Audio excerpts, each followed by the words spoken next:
Hey guys, it's your boy Val. Excuse me if I'm looking kind of weird today. I'm sitting in a different lighting, kinda. I look pale as fuck. Actually, I'm getting tan because I went out, wait a second, to a music festival this weekend, and I was out camping from Friday noon till Monday morning. And yeah, so I just got back from an appointment and my endocrinologist, like the first appointment that I told you about in the last video of Trans Tales. And here we go. I actually forgot to film something like on the way there, on the way back or something, so I'm just gonna go ahead and tell you all about that now.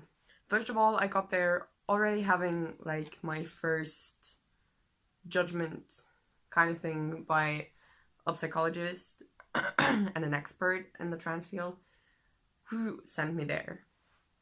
So all she did, the doctor is called Dr. Meyer in Frankfurt, by the way, in the Uniclinicum, and she's really great. I got along very great with her.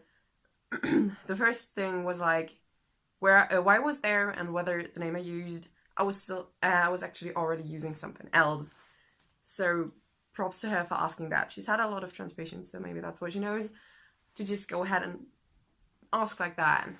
And I told her a little bit about how I'm already using that name at work, how I'm out privately and all that stuff, introduced myself with my actual new name instead of my birth name.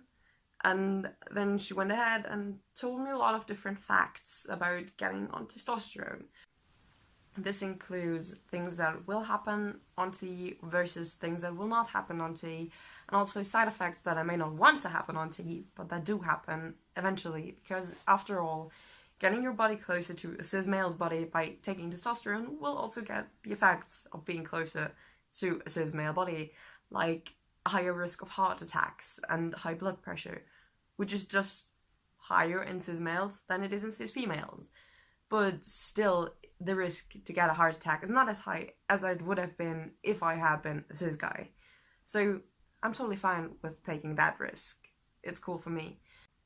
And try to get me as informed as possible. She gathered some information about me, like testing out how comfortable I am with myself, the things she has to know regarding my health, like going to a gynecologist if I've done that, how much intercourse I've had, which is awkward, which was probably awkward for her too, but it needed to be known because you need to know my starting point also in regards to like my genital health. Knowing whether I have any cysts or something could pretty much very much help my health, because if I had something that they didn't know of, it could rapidly throw me off because it would not clash well with the testosterone. So she's trying to get that out of the boat. Also, getting me the option to go to a gynecologist without actually, going to town with it and sitting on the chair, spreading my legs, and then digging straight in. But instead, making it possible for me to just say, hey, I'm here, I need an ultrasound to get checked if I have any problems. So she's taking a massive, massive difficulty off my shoulders, because I did not ever see myself in a place where I could actually go to a gynecologist and say, hey, get me checked out, please make it quick.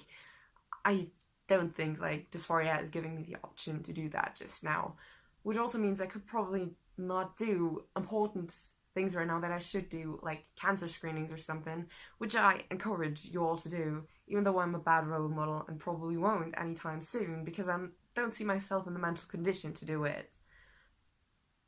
It is still important, and at least you gave me the option to have them look into me without actually terrifying me in the process. So I've got something important done in a way that I didn't expect it to, and in a way that is much better than I feared it would be. So once she's gotten over that, like asking around and shit, which was totally not awkward, like she made it in a way that I felt like I was totally aware of why she was doing stuff and that it was like important for the situation and not asking things just to bother me, which is cool because I've had that with other doctors. And yeah, so we went over that, and then she started like explaining things to me about the different effects T will have and what kind of time and all of that, which were things that I know because I've read myself into it, but really great for people who like come there pretty much uninformed, asking for direction. And yeah, then she went ahead and asked me if I knew like about the trouble with having children that I would have, like, because as a trans guy, you can't just easily hop off testosterone to get children and get on it again. After some time of taking tea, it will get impossible. So she also talked to me about that, like checking if I was aware of the things that would happen. So I was cool with that. I already knew most of that, but it was great that she was talking about it, making sure that I knew what I was getting myself into. And she also, like, she phrased it in a way that I could say she knew that I knew what I was getting into. She just wanted to know that I'm more aware of everything, and she didn't want to talk me out of it. She just wanted me to prepare for it. So that's good. I was worried about like having somebody there who's gonna be like, "Are you sure you want to start taking tea? It's not cool. It's gonna be harmful." But it was nothing like that. Also, my face is a weird shape with that hat on. I'm just gonna deal with the messy hair. Phrasing is difficult today. So she did all that and was cool. It was not uncomfortable at all, which was great. I was worried it was going to be really uncomfortable, but it was just not. It was just a loose talk.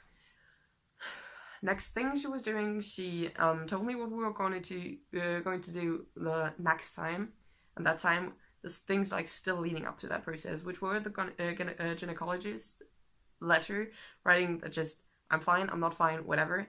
Like, if I had a cyst somewhere around my ovaries or something, she'd have to know that, because that could like stop me from taking tea. So I need to get that done. I need to like sign the stuff that I'm aware of everything, because it's still a medical procedure that needs to be like signed off. And then we're gonna like get my blood tested. She had me like get blood drawn. I don't have a bruise. I was very proud of my nurse. Like, people have been bothered to death by having to poke me in the arm and get blood from me all my life. My local nurse literally hates me for it. She doesn't like to do it. I've changed doctors. I hope she's okay now. Yeah, so we did that. She like managed to hit my vein first time, no problems with that. So they're gonna get that tested until the next time I go there. And then they're going to do a general check, like with heart and lungs and blood pressure, all that. And then on that day, when I get there again, I can probably start tea if everything is okay. Which means my tea day is now set. This is the grand thing I actually wanted to say with this video. My tea day is now set. And it is, if everything goes well, on the 14th of July of this year, which means it's just 37 days away. 37 days till I get to start tea, till I get to live life, slowly progressing forward towards a body that I will really love and be able to like. And god damn it, saying it like that is pretty overwhelming. I've been like just quietly getting it onto myself in the car, then again over energetically exclaiming it to friends in text messages. I've been all over the place, basically. I mean, nobody's sad to give this up. I'm just happy, but I don't think I've really 100% taken it in right now. Some moments I'm still like, what is happening? What did she say that makes me go so crazy? And then other times I'm just like slowly progressing it, and it's just coming drop by drop into myself and into my head. And yeah. It's awesome to know that my tea day is set. It's one day after my 18th birthday, so I'm looking forward to that. I'm just gonna be turning 18 on one day, and the next day I'm gonna get tea. Like, that's the best possible option. I don't have to get my parents to sign it, and my dad to have coming around and how to do that, all the paperwork and stuff. I can just like do it for myself. I can agree myself that I want to do this. I don't have to get parental permission. And